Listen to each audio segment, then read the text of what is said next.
भक्ति मर्यादा। सतनाम प्राप्ति के लिए तथा प्राप्त करने के बाद आवश्यक नियम जिनमें से एक भी नियम खंड नहीं करना है। यदि निम्न नियमों का पालन नहीं कर सकते तो सतनाम ना ले। उपदेश प्राप्त पुण्यात्माएं परमात्मा के मार्ग पर चलती हैं, वह परमात्मा प्राप्ति के लिए यात्रा प्रारंभ करती हैं।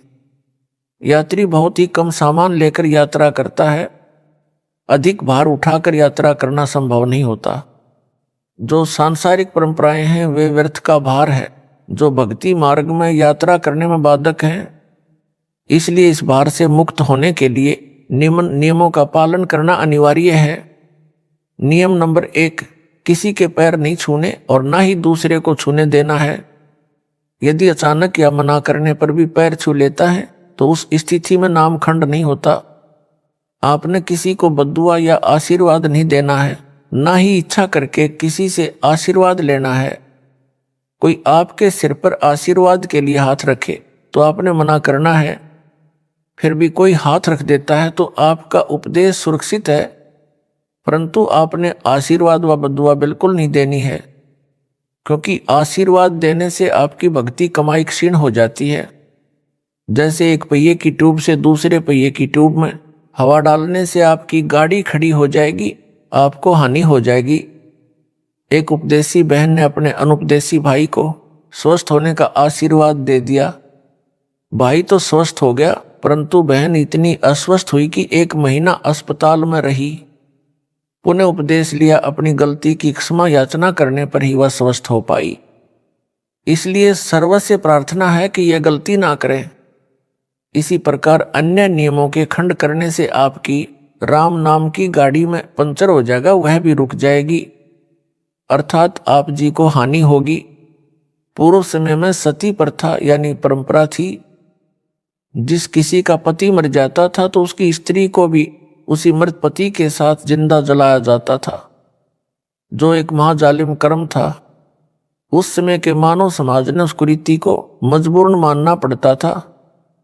किसी महापुरुष ने संघर्ष करके उस सती प्रथा को बंद कराया। समाज के रूढ़िवादी व्यक्तियों ने बहुत विरोध भी किया, परंतु प्रयत्न सफल हुआ तो आज सर्व बहनें सुखी हैं। इसी प्रकार ये सर्व परंपराएं जानो जो मानव समाज पर भार हैं, इनको समाप्त करने से ही भार मुक्त हो सकेंगे तथा भक्ति मार्ग पर आसानी से चल सकेंगे। नियम नंबर 2, टीवी, कंप्यूटर तथा मोबाइल में फिल्म, सीरियल, मैच, कार्टून देखना तथा मोबाइल में वीडियो गेम आदि नहीं खेलना है।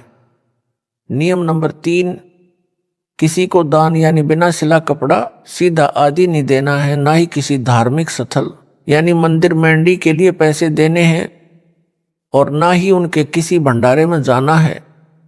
जैसे धर्मशाला गली पक्की करने, कुआं तथा तालाब यानी जोहड़ की खुदाई, खेतों के साजले, नाले की खुदाई तथा अन्य इसी प्रकार के सामूहिक सामाजिक कार्यों के लिए पैसे दे सकते हैं। नियम नंबर 4, माथे पर तिलक ना लगाना है और ना ही लगवाना है। भात में पटड़े पर नहीं चढ़ना है। गले में माला नहीं डलवानी है और ना ही डालनी है, और ना ही किसी की झोली में पैसे डालने या लेने हैं। यदि दोनों पक्ष उपदेशी हैं तो विवाह केवल असुर निकंदन रमणी करके साधारण विधि से करना है तथा भात परंपरा को समाप्त करना है। नियम नंबर 5, कोई त्योहार, जागरण, मुंडन, धार्मिक अनुष्ठान, जन्मदिन, छठी आदि नहीं मनाना है, ना ही उसमें जाना व सहयोग करना है। नियम नंबर 6, किसी को दुआ या बद्दुआ नहीं देनी है। नियम नंबर 7, किसी को good morning, good afternoon, good evening, good night आदि शब्द नहीं बोलने हैं। यदि कोई बोलता है तो उसे समय अनुसार केवल morning morning, evening evening, afternoon व नाइट नाइट 2-2 बार बोल दें। नियम number 8, happy birthday, happy new year तथा गुड बाय आदि शब्द नहीं बोलने हैं। यदि कोई आपसे बोलता है तो उसे धन्यवाद या थैंक यू बोल दें। नियम नंबर 9, सिखों को छोड़कर संत बाबा रूप में दाढ़ी ना हो। नियम नंबर 10, बहनों ने नेल पॉलिश और लिपस्टिक नहीं लगानी है। नियम नंबर 11, परफ्यूम तथा सेंट आदि नहीं लगाना है। नियम नंबर 12, विवाहित बहनें केवल सिंदूर या बिंदी में से एक चीज लगा सकती हैं। नियम नंबर 13, किसी अनुपदेशी का जूठा नहीं खाना है। नियम नंबर 14, हाथों पर मेहंदी नहीं लगानी है, किसी बीमारी के कारण लगा सकते हैं। हाथों में मेहंदी लगाने से नामखंड होता है। सिर यानी बालों में रंग काली मेहंदी या डाई नहीं लगानी है। नियम नंबर 15, शादी में जाते हैं तो सगुनवार फेरी मुंह दिखाई पर पैसे नहीं देने हैं। विदाई के समय घर में नारियल नहीं फोड़ना है। कन्या विदाई के समय गाड़ी पर पानी डालना या शगुन के लिए धक्का लगाना अर्थात शगुन करना मना है। नियम नंबर 16, किसी को किसी भी अवसर पर गिफ्ट देना मना है। अगर कोई गिफ्ट दे तो कोशिश करनी है ना लो। अगर कोई पीछे से रख जाए या डाक या कोरियर द्वारा भेजे तो उसको रख ले, उनके उपलक्ष्य में कुछ रुपए दान आश्रम में कर दे। नियम नंबर 17, परिवार में किसी के भी शादी हो तो परिवार के अन्य सदस्यों के लिए कपड़े आदि नहीं देने व नहीं लेने हैं। नियम नंबर 18, कन्यादान रूप में कपड़े गहने आदि नहीं देने हैं। रुपए भी इस उपलक्ष्य में देने हैं कि आपने वहां खाना खाया है और बहन के घर जाते हैं तो इसी उद्देश्य से पैसे दे सकते हैं कि आपने वहां खाना खाया है या चाय आदि पी है। यह ध्यान रहे, यदि अधिक धन दे दिया तो आपकी बहन पर आपका ऋण ना हो जाए तथा संस्कार ना जुड़ जाएं, क्योंकि हम संस्कार वश ही यहाँ काल जाल में रह जाते हैं। यदि आप पैसा देना चाहें और बहन ना लेवे तो दोनों ही भार मुक्त हो जाते हैं। यदि बहन बुआ जी आदि उपदेशी हैं तो उनको चाहिए कि वह पैसा रुपए कपड़ा आभूषण कदापि ना लें। प्यार से कहें कि आपने कह दिया, हमने मान लिया। नियम नंबर 19, स्कूल में गायत्री मंत्र बोलते समय ओम शब्द नहीं बोलना है, क्योंकि जिसे गायत्री मंत्र कहते हैं यह यजुर्वेद के अध्याय 36 का मंत्र 3 है। मूल पाठ में ओम मंत्र नहीं है। वेद परमात्मा की अनूठी देन है। इसमें वृद्धि या कटौती करना परमात्मा का अपमान है। लाभ के स्थान पर हानि ही होती है। इसलिए इस मंत्र के साथ ओम नहीं बोलना है। यजुर्वेद के अध्याय 36 मंत्र 3 अर्थात कथित गायत्री मंत्र मात्र परमात्मा की महिमा का एक मंत्र है। इसे पढ़ने से परमात्मा के गुणों का ज्ञान होता है। जैसे बिजली की महिमा कहीं लिखी हो, उसको कविता बनाकर गाते रहने से बिजली के गुणों का ज्ञान तो होता है, परंतु बिजली का लाभ नहीं मिल सकता। लाभ तो बिजली का कनेक्शन लेने से ही मिलेगा। इसी प्रकार यजुर्वेद अध्याय 36 मंत्र 3 जिसको गायत्री मंत्र बताकर जाप करने को कहते हैं वह व्यर्थ है, क्योंकि यह मंत्र तो परमात्मा की महिमा का ज्ञान कराता है, परमेश्वर के गुणों अर्थात लाभ को बताता है। वह लाभ अधिकारी संत से सतनाम व सारनाम की दीक्षा प्राप्त करके अर्थात कनेक्शन लेकर ही प्राप्त हो सकते हैं। यजुर्वेद अध्याय 36 मंत्र 3 अर्थात गायत्री मंत्र की आवृत्ति करने से नहीं। फिर भी कोई अज्ञानी व्यक्ति विद्यार्थियों को विवश करे तो ओम शब्द का उच्चारण ना करें, केवल गायत्री मंत्र का भूर्भुव स्वा से ही उच्चारण प्रारंभ करें। ओम एक अक्षर को ना लगाए। अध्यापकों को चाहिए कि यजुर्वेद अध्याय 36 मंत्र 3 की अपेक्षा संत गरीबदास जी महाराज की वाणी से मंगलाचरण विद्यार्थियों से बुलाएं। गायत्री मंत्र से कई गुना लाभ होता है, परंतु सतनाम तथा सारनाम बिना सब व्यर्थ है। नियम नंबर 20, मुर्दे के अंतिम संस्कार में लकड़ी डाल सकते हैं, कंधे पर या अन्य साधन द्वारा शव को ले जा सकते हैं। नियम नंबर 21, मुर्दे पर एक से अधिक कफन नहीं डालना है। यदि आपसे पहले किसी ने कफन डाल रखा है तो आपने कफन नहीं डालना है, क्योंकि कफन केवल एक ही होता है। अगर पहले कफन डाल रखा है फिर किसी ने एक से ज्यादा कफन डाला है तो नामखंड होता है। नियम नंबर 22, शादी में खाना खा सकते हैं, यह मानकर पैसे दे सकते हैं कि आपने यहां भोजन खाया है। नियम नंबर 23, यदि दोनों पक्ष उपदेशी हैं तो पीलिया देना, छूछक देना बंद करना है। एक पक्ष अनुपदेशी है तो केवल 2-2 जोड़ी कपड़े केवल जच्चा व बच्चे के देने हैं। नियम नंबर 24, नौकरी पर ऑफिस में जब कोई रिटायर होता है तो ऑफिस में सभी आपस में पैसे इकट्ठे करके उसे गिफ्ट तथा पार्टी देते हैं। ऐसा कर सकते हैं, यानी इसमें थोड़ा बहुत दे सकते हैं, लेकिन उपदेशी ने कतई नहीं लेना है। नियम नंबर 25, घर में जब बहन आती है तो उसे कपड़े व पैसे नहीं देने हैं। अगर बहन या बेटी अनुपदेशी है तो बहुत कम 1 या 2 जोड़ी कपड़े दे सकते हैं। बच्चों के लिए खाने पीने का सामान दे सकते हैं। और अगर जब बहन के घर जाते हैं तो साथ में बच्चों के लिए फल, मिठाई आदि ले जा सकते हैं। नियम नंबर 26, स्कूल में विदाई पार्टी के समय बच्चे पैसे दे सकते हैं।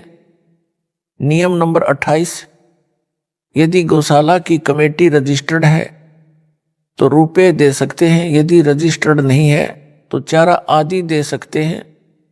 नियम नंबर 28, शादी की मिठाई कोई घर में लेकर आए तो और कुछ शादी के नाम के कार्ड के साथ मिठाई लाते हैं तो हृदय से मना करें। फिर भी कोई रख जाए तो खा सकते हैं, उसके बदले में कुछ रुपये आश्रम में दान कर दें, आप पर भार नहीं रहेगा। उपदेशी भगत ने समाज में किसी के विवाह में भी भोजन खा रखा है, उसके लिए विवाह के दिन से कुछ दिन बाद मिठाई व भोजन करवा सकते हैं। यह छूट केवल एक बार है, आगे से विवाह में मिठाई बनाने की परंपरा बंद है, सामान्य भोजन बनाएं।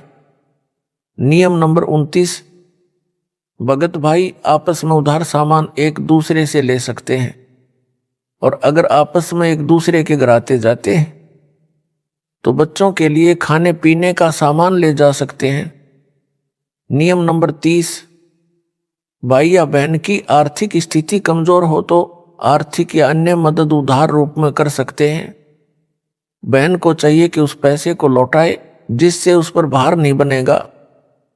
यदि बहन या भाई धन लौटाने में असमर्थ है तो भाई कभी बहन पर तथा बहन भाई पर पैसे लौटाने का दबाव ना बनाए। नियम नंबर 31, लड़की की शादी में माता पिता अपनी लड़की को 4 जोड़ी कपड़े दे सकते हैं, पैसे नहीं। अगर लड़के की शादी में लड़की वाले बगैर नाम वाले हैं और वो अगर जबरदस्ती अपनी लड़की को कुछ देना चाहे तो इसी प्रकार लड़की की शादी में लड़के वाले अनुपदेशी कुछ मांग करें तो स्पष्ट मना कर दें, बिल्कुल नहीं लेना देना है। नियम नंबर 32, जिन लड़कियों का विवाह होता है वे जिन कपड़ों को पहनकर विवाह मंडप अर्थात रमणी में बैठे उन्हीं कपड़ों में अपनी ससुराल जाएं, अन्य पोशाक ना बदलें। किन्हीं परिस्थितियों में बदलनी पड़े, जैसे मिट्टी लग जाए, गीली हो जाए या अन्य कारण से खराब हो जाए तो बदल सकते हैं, अन्यथा नहीं। सुनने में आया है कि कुछ बहनें रमणी में विवाह के समय सामान्य पोशाक पहनती हैं, बाद में तड़क भड़क वाली पोशाक पहनकर ससुराल जाती है। वह मर्यादा के विरुद्ध है। विवाह के समय जैसी भी नई या पुरानी पोशाक पहन रखी है उसी को पहनकर ससुराल जाए। अन्य या उपरोक्त परिस्थितियों में पोशाक बदली जा सकती है। नियम नंबर 33, आपके द्वार पर कोई भिक्षुक आता या कहीं बाजार में आपसे कोई भिक्षा मांगता है तो उसे पैसे ना दें, खाना खिला दें। यदि उसको वस्त्र की आवश्यकता है तो वस्त्र बिना सिला ना दें, पुराना या नया सिला हुआ कपड़ा दें। कंबल चद्दर भी पुराना दें, नहीं तो अधिकतर भिक्षुक शराबी कबाबी हैं। नए कपड़ों को बेचकर शराब आदि नशीली वस्तुओं का प्रयोग करते हैं, वह दोष दान करने वाले को भी लगेगा। एक श्रद्धालु ने कहा कि यह अच्छा सा नहीं लगता कि भिक्षुक को रुपए ना दें, आत्मा नहीं मानती। उसके लिए उत्तर तथा एक उदाहरण यह है कि एक भद्र पुरुष ने एक भिखारी को 100 रुपए की भिक्षा दे दी। पहले वह भिक्षुक पाव शराब पीता था, अपनी पत्नी व परिवार को परेशान करता था। उस दिन 100 रुपये प्राप्त होने के कारण उस भिखारी ने आधा बोतल शराब पी ली। शराब के नशे में अपनी पत्नी को पीट डाला। उस भिखारी की पत्नी ने बच्चों समेत आत्महत्या कर ली। उस जेंटलमैन के 100 रुपये के दान ने एक परिवार को उजाड़ दिया। इसका दोष दानकर्ता को है। गीता में लिखा है कि कुपात्र को किया दान लाभ के स्थान पर हानि करता है। कबीर परमेश्वर जी कहते हैं, गुरु बिन माला फेरते, गुरु बिन देते दान, गुरु बिन दोनों निष्फल हैं, पूछो वेद पुराण। नियम नंबर 34, किसी भी नियम के खंडित हो जाने पर आपको परमेश्वर से मिलने वाला लाभ बंद हो जाएगा। जैसे बिजली का कनेक्शन कट जाने पर सर्व लाभ बंद हो जाते हैं, जो कार्य बिजली से होने थे वे रुक जाते हैं। इसी प्रकार परमात्मा की शक्ति से जो आपको तथा आपके परिवार को लाभ मिलना था वह रुक जाता है। एक बहन ने बताया कि उसके पति ने दीक्षा भी ले रखी है, किसी भी नियम का पालन नहीं करता। इसी प्रकार एक भगत ने अपनी पत्नी की शिकायत की। उसके विषय में यह जाने कि उनका नाम खंडित हो चुका है। ऐसे व्यक्तियों का कोई भयंकर पाप कर्म है। नाम खंडित होने पर वह पाप कर्म अपना प्रभाव करके हानि करेगा। जब तक मर्यादा में रहकर भक्ति करते हैं तो वह पाप कर्म हानि नहीं कर सकता। एक बहन ने ऐसे ही नाम खंडित कर रखा था। कुछ वर्षों के पश्चात उसकी जीभ में कैंसर का रोग हो गया। उस बहन से पूछा कि क्या अब आपको टीवी देखना, लिपस्टिक लगाना अच्छा लगता है? उसने रोते हुए कहा, नहीं नहीं। इसी प्रकार परिवार व शरीर में हानि से बचने के लिए तथा परमात्मा से लाभ प्राप्त करके मोक्ष प्राप्ति के लिए मर्यादा में रहें, अन्यथा पाप कर्म आपको क्षति कर देगा। इसलिए सर्व पुण्यात्माओं से पुनः निवेदन है कि सर्व नियमों का विधिवत पालन करके मानव जीवन को सफल बनाए तथा पूर्ण मोक्ष प्राप्त करके सदा सुखी बने, सतलोक में निवास करें।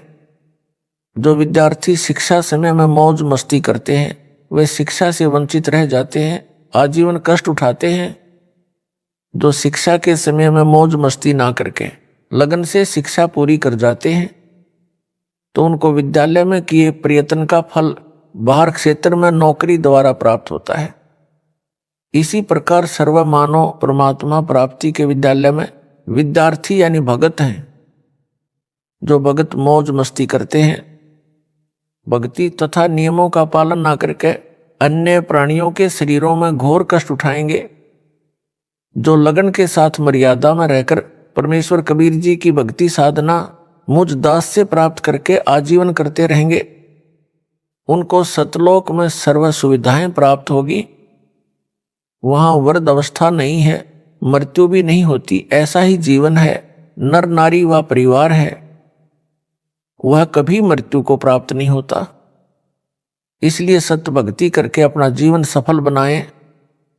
जिस सत्य भक्ति से आपको यहाँ भी सर्व आवश्यक सुख सुविधाएं प्राप्त होंगी तथा पूर्ण मोक्ष भी मिलेगा। विशेष छूट, समाज में स्थान बनाने के लिए विशेष छूट दी जाती है। संत रामपाल दास का निवेदन दिनांक 17 फरवरी 2018 से लागू। पहला, लड़की की बिना नाम वाले परिवार में शादी होती है और ससुराल वाले आन उपासना के लिए मजबूर करते हैं।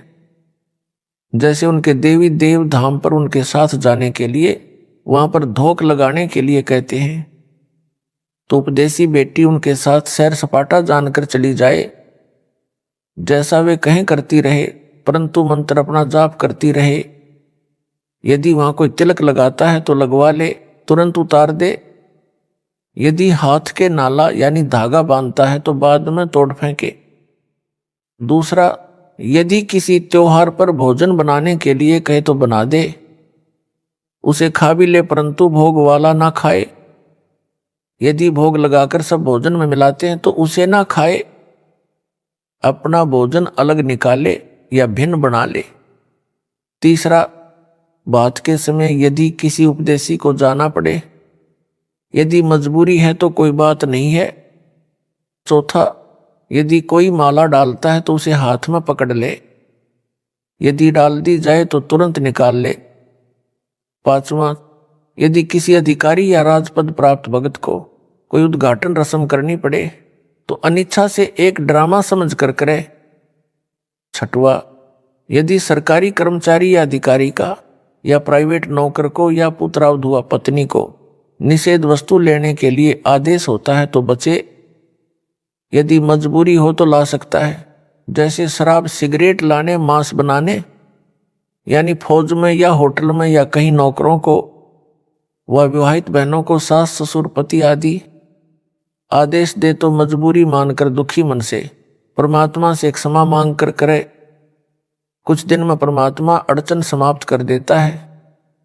पहले उनको मना करे कि मैं यह पाप नहीं कर सकता, कर सकती, फिर भी जोर दे तो कहे कि इसका पाप आपको लगेगा, कहकर कर दे।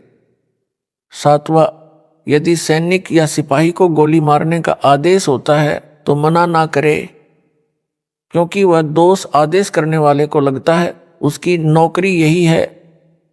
रण में शहीद हुए सैनिक व सिपाही को स्वर्ग प्राप्ति होती है। 8वां, विशेष परिस्थिति में बालों में रंग कर सकते हैं, हर्बल वाला यानी आयुर्वेद वाला। 9वां, कई बेटियों बहनों को बिगड़ी परिस्थितियों में कार्यालय में लिपस्टिक लगाने के लिए मजबूर किया जाता है। उनके लिए छूट दी जाती है कि कार्यालय में जाने से पहले लगा ले तथा छुट्टी के बाद तुरंत उतार दे। कोशिश करे ना लगाए तो अच्छा। यह स्वास्थ्य के लिए भी हानिकारक है। प्रचार प्रसार समिति, सतलोक आश्रम, चंडीगढ़ रोड, बरवाला जिला, हिसार, हरियाणा, भारत। सत साहिब।